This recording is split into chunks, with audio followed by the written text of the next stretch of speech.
ચોળાફળી મોટે ભાગે બધા કાચી લાવી અને ઘરે તળતા હોય છે, કારણ કે બધાની ચોળાફળી બજાર જેવી પરફેક્ટ બનતી જ નથી. તો આજે હું તમારા માટે જે રેસીપી લઈને આવી છું એનાથી પહેલી જ વખતે તમારી ચોળાફળી એકદમ પરફેક્ટ બનશે. બધી જ ચોળાફળી ફૂલશે અને જરાય દાંતે નહીં ચોંટે. તો ફ્રેન્ડ્સ, હંમેશા કહું છું એમ મારી ચેનલ ફૂડ વિથ ફાલ્ગુનીને તમે જો હજી સુધી સબસ્ક્રાઈબ ન કરી હોય તો પ્લીઝ જલ્દીથી સબસ્ક્રાઈબ કરી દેજો. ચાલો તો ફટાફટથી રેસીપી શરૂ કરીએ. આજે આપણે ટોટલ 250 ગ્રામ લોટની ચોળાફળી બનાવીશું. ચોળાફળીમાં બે પ્રકારના લોટનો ઉપયોગ થતો હોય છે, ચણાનો અને અડદનો. તો અહીં મેં એક બાઉલનું માપ લીધું છે, જેમાં 1 બાઉલ અડદનો લોટ અને 2 બાઉલ ભરીને ચણાનો ઝીણો લોટ લીધો છે. વળી ફ્રેન્ડ્સ, ચણાનો અને અડદનો બંને લોટ એકદમ ઝીણા લેવાના અને ફ્રેશ હોય એવા લેવાના. તો જ તમારી ચોળાફળી એકદમ પરફેક્ટ બનશે. વજનથી કહું તો 150 ગ્રામ ચણાનો લોટ લીધો છે અને 100 ગ્રામ અડદનો લોટ લીધો છે. હવે આ બંને લોટને સૌથી પહેલાં તો ચાળી લઈશું. ચાળવાથી એમાં જે કંઈ ગાંઠા હશે એ બધા નીકળી જશે. માટે લોટને ચાળવું ખૂબ જ જરૂરી છે. હવે પાણી તૈયાર કરીશું. તો જે બાઉલ ભરીને આપણે લોટ લીધા હતા એ જ બાઉલ અડધો ભરીને પાણી લઈશું. પાણી પૂરેપૂરું અડધું પણ નહીં, અડધા બાઉલમાં પણ 2 ચમચી ઓછું હોય એટલું પાણી લેવાનું, કારણ કે આપણે એકદમ કઠણ લોટ બાંધવાનો છે. હવે એમાં 1 ટીસ્પૂન અને વજનમાં 5 ગ્રામ મીઠું ઉમેરીશું, અને ખાવાની ચમચીમાં લઈએ તો પણ એ 1 ચમચી થાય છે. હવે અહીં આપણે પાપડ ખાંડનો ઉપયોગ નથી કરવાના, જેના બદલે લઈશું અડધી ટીસ્પૂન અને વજનમાં 2 ગ્રામ ખાવાના સોડા. ભજીયા વગેરેમાં જે સોડાનો આપણે ઉપયોગ કરીએ છીએ આ એ જ છે, અને ખાવાની ચમચીથી માપીએ તો એ લગભગ પોણી ચમચી જેટલો થાય છે.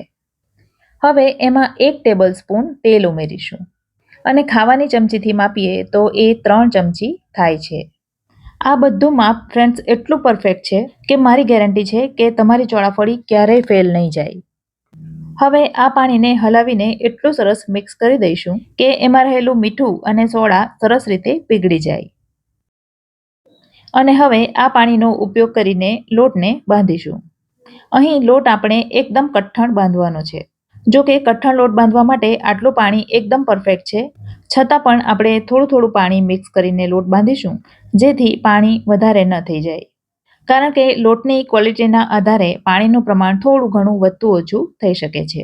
ચણાનો અને અડદનો બંને લોટ ચીકણા હોય છે, તો હાથમાં અને વાસણમાં બંને જગ્યાએ ચોંટશે, તો ચમચી વડે ઉખાડતા રહેવાનું. હવે બધું પાણી મિક્સ કરી દીધું છે અને આ પ્રકારનો એકદમ કઠણ લોટ બાંધીને તૈયાર થઈ ગયો છે. હવે આ લોટને આપણે દસ્તા વડે છૂંદવાનો છે. તો હું પ્લેટફોર્મની ઉપર જ એને છૂંદી રહી છું, જેના માટે પ્લેટફોર્મ ઉપર પહેલાં થોડું તેલ લગાવી દઈશું અને ત્યાર પછી કોઈ પણ દસ્તા વડે એને ટીપીશું. લોખંડનો કે પથ્થરનો તમે કોઈ પણ દસ્તો લઈ શકો.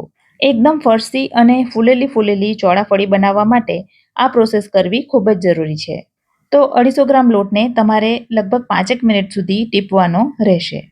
લોટને ટીપતી વખતે તમને એવું લાગે કે લોટ પથ્થર પર કે દસ્તામાં ચોંટે છે, તો વચ્ચે વચ્ચે તેલ લેતા રહેવાનું અને બધી બાજુથી સરસ રીતે એને છૂંદવાનું. તમે જોઈ શકો છો થોડી જ વારમાં લોટ કેટલો સ્મૂધ અને કેટલો ઉજળો થઈ ગયો છે. અને હવે આ લોટ ચોળાફળી વણવા માટે તૈયાર થઈ ગયો છે. તો હવે એમાંથી 2 સરખા ભાગ કરી લઈશું, જેથી આપણને લુવા કરવામાં સરળતા રહે. તો લોટને આ રીતે રોલ કરી દેવાનો. જો તમે પાપડ બનાવ્યા હશે તો તમને ખબર હશે કે કઈ રીતે લોટને રોલ કરીને લુવા કરવાના. આ રીતે થઈ જાય ત્યાર પછી એક ધારદાર છરીની મદદથી અડધાથી પોણા ઇંચના અંતરે કટ લગાવી એના લુવા કરી દઈશું.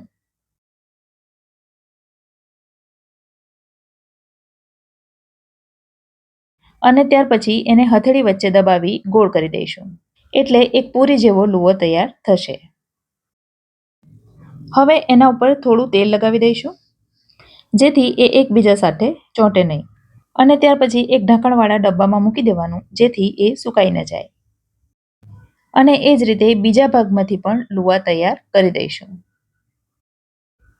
અને હવે ચોળાફળીને વણીશું. કઠણ લોટ છે એટલે સરળતાથી વણાય છે અને વધારે ચોંટશે પણ નહીં. સાઈઝ થોડી મોટી થયા પછી ચોંટશે એમ લાગે તો એના પર થોડો ચોખાનો લોટ સ્પ્રિંકલ કરી દેવાનો. અહીં આપણે અડદનો લોટ કે મેંદો લગાવવાની જરૂર નથી અને ચોળાફળીને શક્ય હોય એટલી પાતળી વણી લઈશું.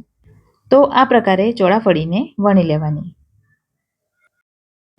એક બીજી ચોળાફળી હું તમને વણીને ફટાફટ બતાવી દઉં.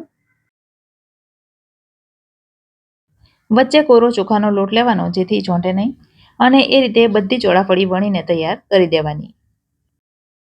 હવે ચોરસ ચોળાફળી બનાવવા માટે શું કરવું એ પણ તમને બતાવી દઉં. જેના માટે એક મોટો લુવો કરી મોટી ચોળાફળી વણી લેવાની અને સાઈડ પરની 4 તરફની ધાર કાઢી લેવાની જેથી ચોરસ સરખા ભાગ થઈ શકે. આ જે સાઈડના ભાગ છે એને કાઢી નાખવાના અને એનો લાંબી સ્ટ્રીપ તરીકે તળવામાં ઉપયોગ કરી લેવાનો. હવે એમાં આ પ્રકારે નાના ચોરસ ભાગ કરી લેવાના. ફ્રેન્ડ્સ, આ પ્રકારની ચોરસ ચોળાફળી પણ ખાવાની ખૂબ જ મજા આવે છે અને નવો આકાર જોઈ બાળકોને ખાસ કરીને ખૂબ જ ગમે છે. હવે બધી ચોળાફળી વણ્યા પછી એને 15 મિનિટ સુધી પંખા નીચે સૂકવી દઈશું. પંખા નીચે અથવા તો જ્યાં હવા આવતી હોય ત્યાં એને સૂકવી દેવાની. 15 મિનિટ પછી તમે જોઈ શકો છો ચોળાફળી સરસ રીતે સુકાઈ ગઈ છે અને હવે એ તળવા માટે તૈયાર છે. પણ આ વણેલી કાચી ચોળાફળીને તમારે સ્ટોર કરવી હોય તો દરેક ચોળાફળીની વચ્ચે થોડો થોડો ચોખાનો લોટ સ્પ્રિંકલ કરી દેવાનો. આ રીતે સ્ટોર કરવાથી ચોળાફળી એકબીજા સાથે ચોંટશે નહીં. અને ત્યાર પછી એને પ્લાસ્ટિકના ઝીપલોકમાં ભરી ફ્રીજમાં મૂકી દો તો એ 6 મહિના સુધી ખરાબ નથી થતી. હવે ચોળાફળીને તળતા પહેલા એનો મસાલો તૈયાર કરી લઈએ. જેના માટે હાફ ટીસ્પૂન લઈશું સંચળ, જેને આપણે બ્લેક સોલ્ટ કે કાલા નમકથી ઓળખીએ છીએ. હાફ ટીસ્પૂન લઈશું તીખું લાલ મરચું અને હાફ ટીસ્પૂન લઈશું કાશ્મીરી લાલ મરચું. તીખા મરચાંની સાથે થોડું કાશ્મીરી મરચું ઉમેરવાથી એક તો કલર સારો આવશે અને બાળકોને વધારે પડતું તીખું નહીં લાગે. હવે ચોળાફળીને તળતા પહેલા ઉપર અને નીચેનો ભાગ છોડી વચ્ચેના ભાગે કટ લગાવી દઈશું જેથી આપણને તળવામાં અને તળ્યા પછી એના ટુકડા કરવામાં સરળતા રહે. હવે ચોળાફળી તળવા માટે તેલ એકદમ ગરમ હોવું જરૂરી છે. તો એકદમ ગરમ તેલમાં ચોળાફળીને મૂકી દેવાની એટલે એ સરસ ફૂલી જશે અને ત્યાર પછી થોડી જ વારમાં એને ટર્ન કરી દેવાની. ચોળાફળીને તળાતા વધારે વાર નથી લાગતી. માત્ર અડધીથી 1 મિનિટમાં જ એ ફ્રાય થઈ જાય છે. એ જ રીતે જે ચોરસ ટુકડા આપણે તૈયાર કર્યા છે એને પણ તળી લઈશું. તો બંને તરફ ફેરવી પહેલા જે રીતે ચોળાફળી તળી એ જ રીતે એને પણ તળી લેવાની. જુઓ, બધી ચોળાફળી કેટલી સરસ ફૂલે છે. તળાઈ ગયા પછી એના ઉપર આપણે જે મસાલો તૈયાર કર્યો એ છાંટી દેવાનો અને ત્યાર પછી તરત જ એને એરટાઇટ ડબ્બામાં ભરી દેવાની જેથી એ પોચી ન થઈ જાય. એકદમ ક્રિસ્પી અને સ્વાદમાં ખૂબ જ ટેસ્ટી બને છે ફ્રેન્ડ્સ આ ચોળાફળી. તો આ રીતે તમે એકવાર જરૂરથી ટ્રાય કરજો. રેસીપી ગમી હોય તો વિડીયોને લાઇક કરજો અને તમારા સર્કલમાં શેર કરજો. ફરી મળીશું આવી જ એક નવી રેસીપી સાથે. ત્યાં સુધી મને રજા આપો. આવજો.